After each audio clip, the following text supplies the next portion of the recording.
Hello दोस्तों, मैं आज आप लोग के लिए घटना चक्र बुक टीजीटी पीजीटी के लिए मौर्यकाल लेकर आया हूँ। यह चैप्टर बहुत ही महत्वपूर्ण चैप्टर है और खासकर टीजीटी पीजीटी के लिए, और यह इतिहास का बहुत ही महत्वपूर्ण चैप्टर है। तो चलिए स्टार्ट करते हैं। आज का पहला प्रश्न, निम्नलिखित नदियों में पहचान कीजिए जहाँ से सिकंदर को वापस लौटने पर मजबूर होना पड़ा था। तो इसमें से आपका ऑप्शन डी सही हो जाएगा। और कब वापस लौटना पड़ा?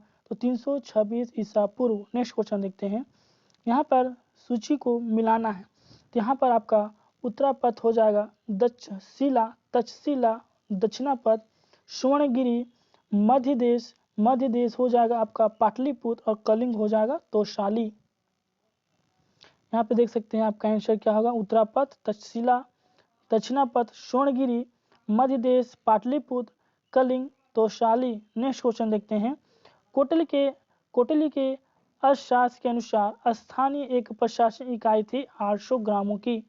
800 ग्रामों की जो इकाई है उसे स्थानीय कहा जाता है।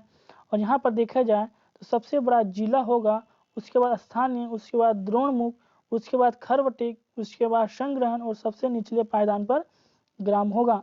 नेक्स्ट क्वेश्चन देखते हैं। क्वेश्चन नंबर 4, आंकड़ा अध्यक्ष किसे कहा जाता था? तो आंकड़ा अध्यक्ष जो कहा जाता था, खनिज संपदा विभाग के अध्यक्ष को आंकड़ा अध्यक्ष कहा जाता था। खुफिया अध्यक्ष की बात किया जाए तो खुफिया अध्यक्ष किसे कहा जाता था? तो खुफिया अध्यक्ष कहा जाता था वन संपदा का अध्यक्ष को खुफिया अध्यक्ष कहा जाता था। पणिया अध्यक्ष की बात की जाए तो पणिया अध्यक्ष वाणिज्य विभाग का अध्यक्ष को पणिया अध्यक्ष कहा जाता था। पोतवा अध्यक्ष की बात की जाए तो पोतवा अध्यक्ष किसे कहा जाता था? तो मापतोल विभाग का अध्यक्ष को पोतवा अध्यक्ष कहा जाता था। नेक्स्ट क्वेश्चन देखते हैं। नेक्स्ट क्वेश्चन, निम्न में से कौन सा ग्रंथ पिपली वन में स्थित मौर्य नामक गैर राजसी कबीले की बात करता है? तो महापरिनिब्बाण सूत्र जो है इसकी बात करता है। नेक्स्ट क्वेश्चन, निम्नलिखित में से कौन सा ग्रंथ तक्षशिला में मौर्यकालीन मंत्रियों, कारिंदों, दुष्टामातियों के कुशासन के विरुद्ध हुए ख्यात असंतोष के बारे में बताता है? तो दिव्यावदान बताता है, और दिव्यावदान एक जो है बौद्धिक ग्रंथ है। नेक्स्ट क्वेश्चन देखते हैं। किस यूनानी इतिहासकार ने सिकंदर के आक्रमण के समय में मैसकदुर का विस्तृत विवरण प्रस्तुत किया था? तो काटियस किया था। नेक्स्ट क्वेश्चन देखते हैं। निम्न में से कौन सा स्रोत चंद्रगुप्त मौर्य को क्षत्रिय मानता है? तो दिव्यावदान मानता है, और यह एक बौद्धिक ग्रंथ है। तो बौद्धिक ग्रंथ और जैनी ग्रंथ के अनुसार जो है चंद्रगुप्त मौर्य को क्षत्रिय बताया गया है, जबकि मुद्र राक्षस में उसे वृषल अर्थात कुलहीन पाया गया। नेक्स्ट क्वेश्चन, मेगास्त्रिच के अनुसार पाटलिपुत्र नगर एक समिति के द्वारा शासित था जिसमें सदस्यों की संख्या थी 30, और प्रत्येक समिति में 5 सदस्य होते थे। और कितने सदस्य समिति थी टोटल? तो 6 समिति थी टोटल 6 समिति थी, और प्रत्येक में 5 सदस्य होते थे, और टोटल सदस्यों की संख्या जो है 30 होती थी। नेक्स्ट, मंडल सिद्धांत में विजिगीषु के पड़ोसी राज्य को कौटिल्य ने संज्ञा दी है, उसे पार्षणी ग्रह की संज्ञा दी। नेक्स्ट क्वेश्चन देखते हैं। खारवेल ने अधोलिखित में से किस शासन काल में तनसूली से अपनी राजधानी तक नहर का पुनर्निर्माण कराया? किस वर्ष करवाया था? तो वो करवाया था 5वें वर्ष में करवाया था। और हाथी गुम्फा अभिलेख जो है वो खारवेल का ही है। नेक्स्ट क्वेश्चन देखते हैं। अधोलिखित में से किस शासक ने मूलतः सुदर्शन झील का निर्माण करवाया था? तो पुष्यगुप्त वेश ने करवाया था, और चंद्रगुप्त मौर्य के कहने पर ही पुष्यगुप्त वेश ने सुदर्शन झील का निर्माण करवाया था। नेक्स्ट क्वेश्चन देखते हैं। मौर्य वंश का प्रथम सम्राट कौन था? तो मौर्य वंश का प्रथम सम्राट जो था वो चंद्रगुप्त मौर्य था। हम लोग भली भांति परिचित हैं कि चंद्रगुप्त मौर्य ही जो है मौर्य वंश का संस्थापक था। नेक्स्ट क्वेश्चन देखते हैं। निम्नलिखित में से कौन सा ग्रंथ मौर्य इतिहास पर प्रकाश नहीं डालता? तो देवी चंद्रगुप्तम नहीं डालता है, बाकी जब है जितने भी हैं सभी कोई प्रकाश डालता है। नेक्स्ट क्वेश्चन देखते हैं। निम्नलिखित में से कौन सा स्रोत मौर्यकालीन इतिहास से संबंधित है? तो उपयुक्त सभी अशोक के शिलालेख हैं, कौटिल्य के अर्थशास्त्र हैं, बौद्ध जैन ग्रंथ हैं।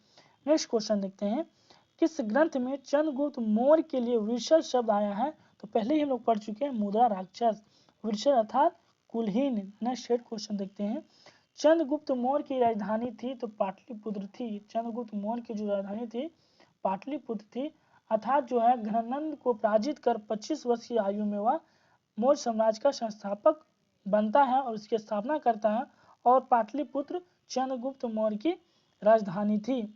नेक्स्ट क्वेश्चन देखते हैं, चंद्रगुप्त मौर्य की एक पत्नी सेल्यूकस निकेटर की पुत्री थी, उसका नाम क्या था? तो हेलेन था। और इन लोग दोनों के बीच चंद्रगुप्त मौर्य और सेल्यूकस के युद्ध में 305 ईसा पूर्व में दोनों के बीच युद्ध हुआ, और उसी के बाद चंद्रगुप्त मौर्य को सेल्यूकस निकेटर की पुत्री के साथ विवाह करा दिया गया। नेक्स्ट क्वेश्चन देखते हैं, चंद्रगुप्त मौर्य और सेल्यूकस निकेटर के बीच संघर्ष की तिथि क्या है? तो 305 है। नेक्स्ट क्वेश्चन देखते हैं, चंद्रगुप्त मौर्य की श्रद्धा थी तो जैन धर्म में थी।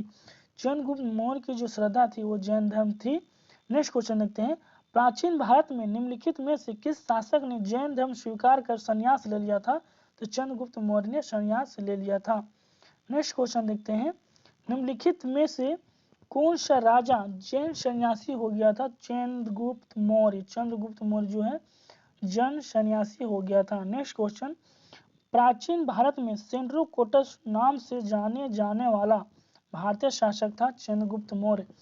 विलियम्स जोन्स पहले विद्वान थे जिन्होंने सेंड्रोकोटस की पहचान मौर्य चंद्रगुप्त मौर्य से की है। नेक्स्ट क्वेश्चन, यूनानी विवरणों में अधोलिखित में किसको सेंड्रोकोटस नाम दिया गया? चंद्रगुप्त मौर्य को। नेक्स्ट क्वेश्चन, यूनानी ग्रंथ में चंद्रगुप्त मौर्य को क्या कहा गया? तो सेंड्रोकोटस कहा गया। नेक्स्ट क्वेश्चन, चंद्रगुप्त मौर्य अपने जीवन के अंतिम वर्षों में एक जैन साधु के साथ दक्षिण भारत चला गया था। उस साधु जैन मुनि का नाम क्या था? भद्रबाहु। और वहीं पर 298 ईसा पूर्व में जैन विधि संलेखना पद्धति उपवास के द्वारा इन्होंने अपना शरीर त्याग दिया। तो कब? 298 ईसा पूर्व। नेक्स्ट क्वेश्चन देखते हैं, श्रवण बेलगोला स्थित है? कर्नाटक में स्थित है श्रवण बेलगोला। नेक्स्ट देखते हैं, ग्रीक राजाओं द्वारा पाटलिपुत्र में 3 राजदूत भेजे गए, उनके नाम थे मेगास्थनीज, डायमेकस और डायोनिसियस। तो कौन कौन थे? मेगास्थनीज, डायमेकस और डायोनिसियस। नेक्स्ट क्वेश्चन, राजदूत डायोनिसियस किसके दरबार में आया था? तो डायोनिसियस जो है बिंदुसार के दरबार में आया था। नेक्स्ट क्वेश्चन देखते हैं, सीरिया का जो राजदूत है डायमेकस किस मौर्य शासक के दरबार में आया था? सॉरी दोस्तों, तो बिंदुसार के दरबार में आया था। सीरिया का जो राजदूत है डायमेकस किस मौर्य शासक के दरबार में आया था? तो बिंदुसार के दरबार में आया था। नेक्स्ट क्वेश्चन देखते हैं, मौर्य दरबार में मिस्र के राजा टोलमी फिलाडेल्फस का दूत कौन था? तो डायोनिसियस था।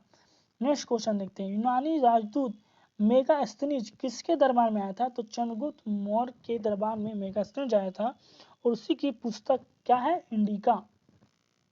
नेक्स्ट क्वेश्चन देखते हैं, किसका विदेशी वृत्तांत मौर्य कालीन की जानकारी देता है? तो मेगास्थनीज की पुस्तक से जो है मौर्य कालीन की जानकारी मिलती है। नेक्स्ट क्वेश्चन देखते हैं, बिंदुसार के शासन काल में अशोक को किस अंचल का शासन बना दिया गया था? वह था तक्षशिला और उज्जैनी। ऑप्शन डी से हो जाएगा। नेक्स्ट क्वेश्चन देखते हैं, अशोक के निम्नलिखित उत्तराधिकारियों में किसने देवानाम प्रिय उपाधि का प्रयोग किया था? तो दशरथ, जो अशोक का पौत्र था। नेक्स्ट क्वेश्चन देखते हैं, अशोक के शिलालेखों को पढ़ने का श्रेय सर्वप्रथम किसे प्राप्त हुआ? तो जेम्स प्रिंसेप को हुआ। कब हुआ? 1837 में हुआ। और इसकी खोज कब हुई? तो 1750 में हुई।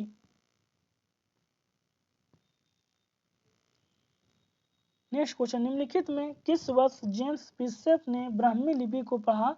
तो 1837 में पढ़ा। ऑप्शन बी सही हो जाएगा। नेक्स्ट क्वेश्चन, अशोक के अभिलेखों को सफलतापूर्वक सर्वप्रथम किसने पढ़ा?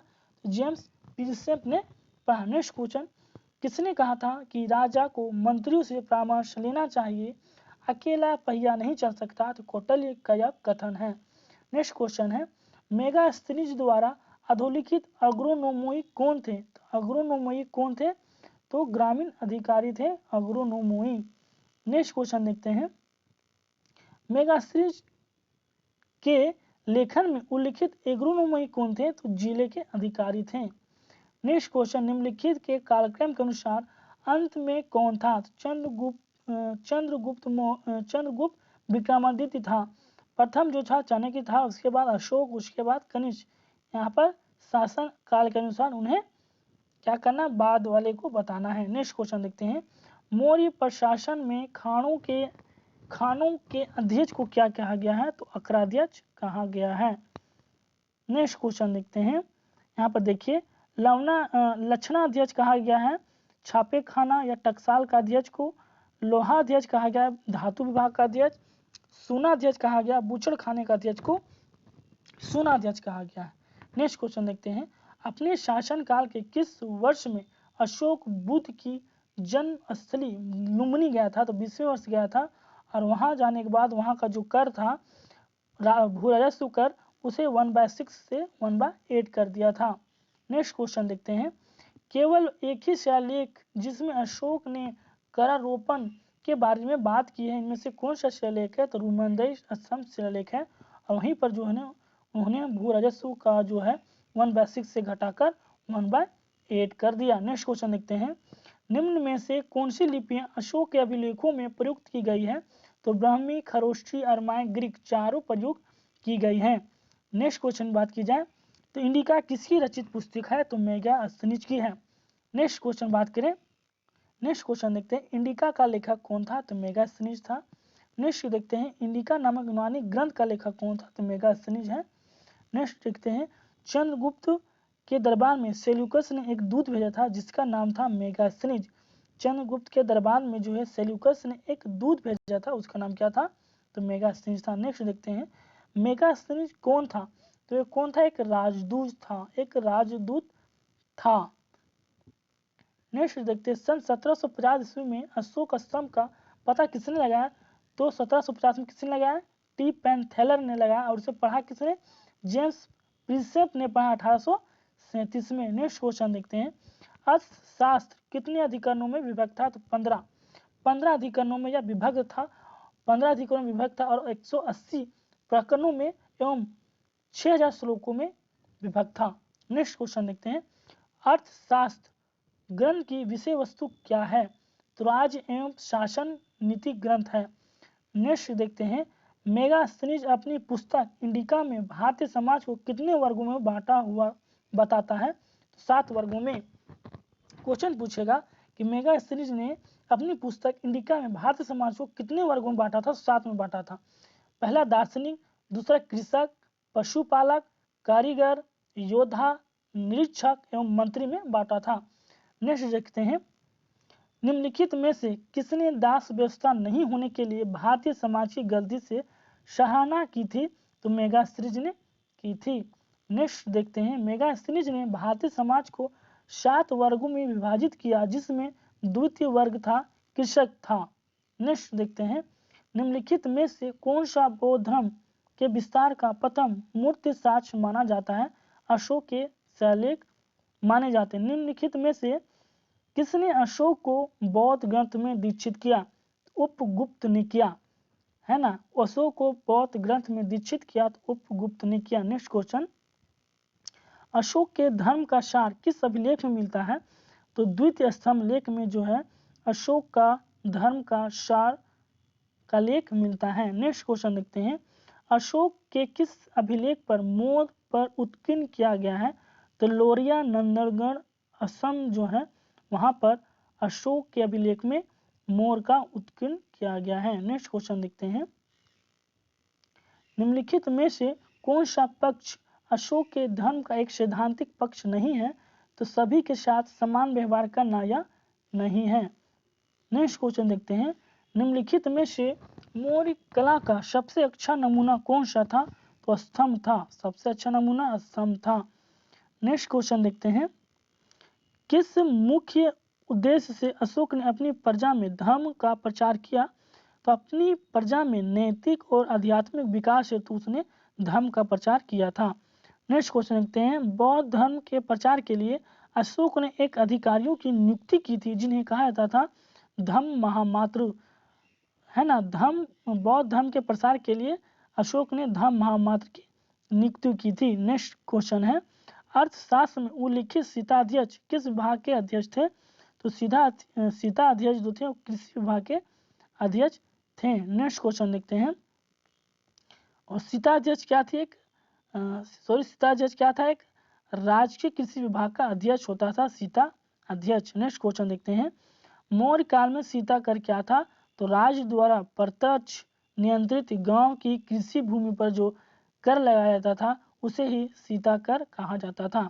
नेक्स्ट क्वेश्चन देखते हैं, धर्म शब्द का रूपांतरण धर्म शब्द संबंधित है किससे है? तो प्राकृत भाषा से है। धर्म शब्द संस्कृत भाषा के धर्म का प्राकृत भाषा में रूपांतरित है। नेक्स्ट क्वेश्चन देखते हैं, निम्नलिखित घटनाओं को कालक्रम के अनुसार सजाइए तथा दिए गए कूट का प्रयोग करते हुए उपयुक्त विकल्प का चयन कीजिए। तो इसमें से आपका ऑप्शन डी से हो जाएगा। प्रारंभ में देखा जाए तो कलिंग युद्ध हुआ, उसके बाद अशोक की मृत्यु हुई, उसके बाद कनिष्क का राज्याभिषेक हुआ और उसके बाद चंद्रगुप्त द्वितीय का राजकाल हुआ। नेक्स्ट क्वेश्चन देखते हैं, निम्नलिखित में से कौन चंद्रगुप्त मौर्य के शासन काल में सौराठ का प्रांतीय गवर्नर था? तो पुष्यगुप्त वैश्य था और सुदर्शन झील का इसी ने निर्माण किया चंद्रगुप्त मौर्य के कहने पर, है ना। नेक्स्ट क्वेश्चन देखते हैं, भारत का निम्नलिखित कौन वर्तमान प्रांतीय मौर्य साम्राज्य का अंग नहीं था? तो केरल नहीं था और तमिलनाडु नहीं था। ऑप्शन सी सही हो जाएगा। नेक्स्ट क्वेश्चन देखते हैं, निम्नलिखित में से कौन सा अंचल चंद्रगुप्त मौर्य के साम्राज्य में शामिल नहीं था? तो तमिलनाडु नहीं था, तमिलनाडु और केरल नहीं था। नेक्स्ट क्वेश्चन देखते हैं, दक्षिण भारत का कौन सा क्षेत्र अशोक के सम्राट का हिस्सा नहीं था? अशोक के साम्राज्य का हिस्सा नहीं था, तो तमिलनाडु और केरला नहीं था। नेक्स्ट क्वेश्चन देखते हैं, मौर्य शासन प्रबंध के अंतर्गत राजस्व व्यवस्था की देखरेख करने वाले अधिकारी का नाम क्या था? तो समाहर्ता था। लिखिए नीचे, समाहर्ता राजस्व विभाग का प्रमुख अधिकारी होता था। वीडियो काफी लंबा हो जाएगा दोस्तों, इसलिए मैंने पार्ट 1 और पार्ट 2 करके इसका जो है वीडियो में बांट दिया है। तो इसके लिए मैं अगली वीडियो में पार्ट 2 लेकर आऊँगा। और आप लोग को वीडियो अच्छा लगे तो लाइक कर दीजिए और चैनल को सब्सक्राइब कर दीजिए। मैं इसी तरह की वीडियो आप लोग के लिए लेकर आता रहूँगा। Thank you.